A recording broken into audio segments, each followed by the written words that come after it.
Hi எல்லோரும் எப்படி இருக்கீங்க? டைனிங் டேபிளில் முன்னாடியே வந்து நட்ஸ்லாம் போட்டு வச்சுருப்பேங்க சின்ன சின்ன பாட்டிலில்.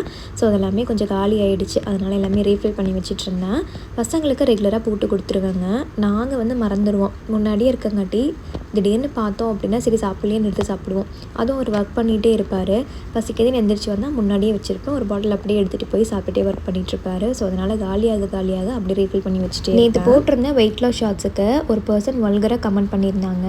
அந்த பர்சன் வந்து ரெகுலராகவே ஷார்ட்ஸில் இதே மாதிரி தாங்க பண்ணுறாங்க. நான் டெலிட் பண்ணி விட்டுருவேன் கமெண்ட்ஸை. பத்தாவதுக்கு டிஎம்மில் வேறு கண்ட பிக்சர்ஸ்லாம் அனுப்புகிறாங்க.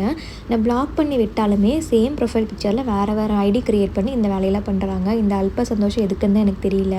ஸோ உங்கள் வீட்டில் உங்கள் அம்மாவுக்கும் அக்கா தங்கச்சிக்கும் உங்கள் ஒய்ஃபு உங்கள் குழந்தைங்களுக்கெல்லாம் இல்லாத என்ன ஸ்பெஷலாக எனக்கு இருக்குதுன்னு எனக்கு தெரியலைங்க. ஒருத்தவங்களை பற்றி தப்பாக பேசுகிறதுக்கு முன்னாடி உங்கள் வீட்டில் உங்களை சுற்றி இருக்கிற பொண்ணுங்களை பற்றி ஒரு நிமிஷம் நினச்சி பார்த்தீங்க அப்படின்னா அடுத்தவங்களும் இந்த மாதிரி பேசுறதுக்கு அவங்களுக்கு கொஞ்சம் கூட மனசே வராது. ப்ளீஸ் பண்ணாதீங்க.